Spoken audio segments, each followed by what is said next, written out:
ගෑනුන්ට ගහලා බේරේ වැවට දැම්ම නේද? ඒක දකින්නකොට මට පුදුම ප්‍රීතියක් ආවේ. මේ කිලාට තලලා බේරේ වැවේ ඔබ ආපු එකට නම් සතුටුයි මට. ගෑනු යන්න ඕන තැනක්ද? ගෑනු ගියේ ගෑනු යන්න ඕන තැනකටද?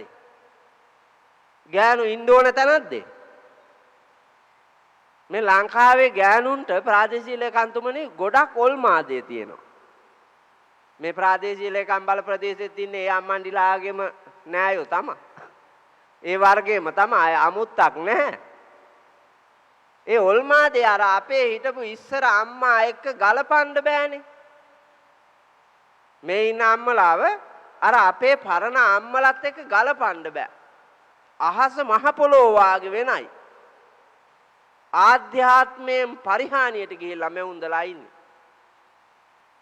මෙවුන්දලා මේ දවස්වල හරි අමාරු මීට වඩා ගෑනු ඉන්නවා බනහඬ ස්කූටර් නෑද? තෙල් නෑනේ. නෑ මෙවුන්දලා උඩින්මයි යන්නේ. දැන් බිමින් යන්නේ. ඒ හින්දා මීට වඩා ඉන්න තිබ්බා. 3 wheel වලට සහ ස්කූටර් වලට තෙල් තිබ්බන. සිද්ධාර්ථ බෝසතාණන් වහන්සේ බුද්ධත්වයේ හොයා යන ගමනේදී උන්වහන්සේ අවබෝධ කරගත්ත ධර්මයේ දේශනා කරද්දී බෝධි සම්භාර පුරද්දී යොදුන් ගණන් සතපුන් දුර ගෙවාගෙන ධර්මයේ හොයාගෙන ගියේ. ධර්මයේ හොයාගෙන ගියේ. මහා වනාන්තර මැදින් निराහාරව ධර්මයේ තියෙන මහත් ලැබියාවෙන් දවස පුරා ශ්‍රම දාන කළේ. ඒවා ලෝක මූණිච්චාවට නෙමෙයි පුතා. සැබෑ නිවනට. යථාර්ථය හොයන්න. ලෝකේ ඇත්ත හොයන්න. ඒ ධර්මයේ තියෙන රස විඳින්න. අපි එකෙන් ඈත් වෙන්න පින්නතුනි. දුකමයි ජීවිතයට උරුම. මේ වර්තමාන සමාජයේ තියෙන සියලුම දුක් සියලුම ප්‍රශ්න අන්තෝ ජටා බහි ජටා ජටාය ජටිතා පජා ඇතුළෙත් ගැට පිටත් ගැට ගැටවලත් ගැට නේද?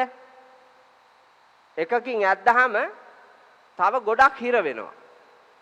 එකක්වත් ලිහෙන්නේ. ඒ තරමට ප්‍රශ්න වල පැටලිලා. තවත් මරි මෝඩ වැඩ කරන්නේ. අතේ සල්ලි නැත්තම් මහත්තයා පාඩුවේ ඉන්න දෙපැයි. තෙල් නැව් 3කට එන්න කියලා. එකක්වත් ගන්න සල්ලි නැහැ. නැව් 3කට එන්න කියලා මුහුදේ කඹ දාලා බැඳලා. නැංගුරන් දාලාලු. නැංගුරන් දාලා නවත්තලා තියෙනවා. දැන් දවස් 3කට උඩදී කියනවා රැඳවුම් ගාස්තු. ඒ පිට රටින් ඇවිල්ලා නතර වෙලා ඉන්න තප්පර ගානට ගෙවන්න ඕන. ප්‍රමාද කාලයට. ඩොලර් බිලියන 600ක්.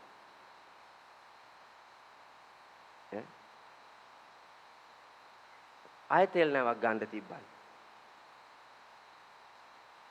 මේ වාගේ මහා මෝඩ රැළකටනේ මේක දීලා තියෙන්නේ. මහා මෝඩ රැළකට මේක දීලා තියෙන්නේ. මේක අද පටන් ගත්ත රෝගයක් නෙමෙයි. දීර්ඝ කාලයක් මුළුල්ලෙහිම මේ රටේ පවත්වගෙන ආපු ක්‍රමවේදයේ තියෙන වැරද්ද. භික්ෂු භික්ෂුණී උපාසක උපාසිකා කියන සිව්වනක් පිරිසම වැරදි පාරක ඇවිල්ලා තියෙනවා. හාමුදුරුවරුත් වැරදි පාරක දාවේ කියලා හයි. සෝබිත හාමුදුරුවනේ ඇත්තටම වැරදි පාරක යන්නේ. හාමුදුරුවරුත් යන්නේ වැරදි පාරක ලෞකික රාගික කෙලෙස් බර ලෝකේ ගිහියන්ටත් එහා ගිහිල්ලා දැන්. ගිහියන්ටත් එහා. ඒ තරම් සුර සැප හොයනවා අප්පා. ඒ තරම් සුර සැප හොයනවා. ඒකටම පවන් ගහන්න කට්ටියත් මේ සතර පේරුවේ දායක කාරකාදීන් අතර එමට. ඔයාලගේ දානෙ ගෙදරක් දැක්කහම බලන්නකො. හාමුදුරුවරුන්ට දානේ වළඳන්න දීලා, කිරි වළඳන්න දීලා, පළතුරු කපලා කෑලි දීලා, පළතුරු එකට දාලා ආනලා ෆුඩ් සැලඩ් එකක් දීලා පළතුරු මේ වාගේ ලොකු කූඩ ගෙනල්ලා එව් වාගේ ඔබලා රුවන්වැලි සෑය වාගේ එකක් හදලා ඉටි කොලයකින් වහලා ඒකක් දීලා පළතුරු කූඩයක් හරි ගසලා ඒකක් දීලා පිරිකරකුත් පූජා කරලා ඇන්ලොප් එකකුත් අතට දීලා සාදු කියලා නිවන් දකින්න සාදුකාරයක් පවත්ලා නිවන් දකින්න හදනවා. හාමුදුරුවෝ ගීයයි දෙන්නම අපායි. හාමුදුරුවෝ ගීයයි දෙන්නම අපායි. ඒ කාරණාව ඇතුලේ මන් දකිනවා. මේක ඇතුලේ පුතා කෙලෙස් ගොඩක් නෙමේ තියෙන්නේ. මේක ඇතුලේ කෙලෙස් ගොඩක්. වළඳන්න දුන්නා නම් වළඳලා යන්නේ නැතුව වළඳවලා පිටත් කරන්නේ නැතුව යද්දිත් කකා යන්න අය දෙනවද? තණ්හාවනේ පොදි බැඳෙන්නේ. තණ්හාව පොදි බැඳෙන්නේ. ආශාව පොදි බැඳෙනවා. ඒ තැනට ඇවිල්ලා ඔබ ඡන්දේ දුන්නෙත් එහෙම. හාඳුරුව පෝෂණය කරපු විදිහටම තමයි. පාලකයා ඕනෑ හැඩතල දාලා ඉවර වෙලා එයාගේ ලෞකික රාගික කෙලස් බර ලෝකයට පාර කපනවා.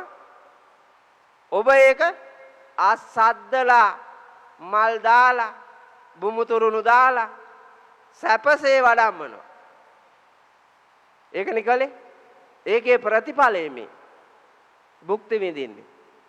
වසර ගණනාවක් මුළුල්ලෙහි දශක ගණනාවක් මුළුල්ලෙහි අපි කරගෙන ආපු මෝඩකමේ ප්‍රතිඵල. තව මීට එහා යන්න පුළුවන්. අද මේ කතා කරන වෙලාවේ මේ දේශනේ වෙලාවේ අපි ගෙවන මේ වටපිටාවටත් වඩා අමාරු බැරෑරුම් එකක් ඉස්සරහ තියෙයි කියලා මට පේනවා.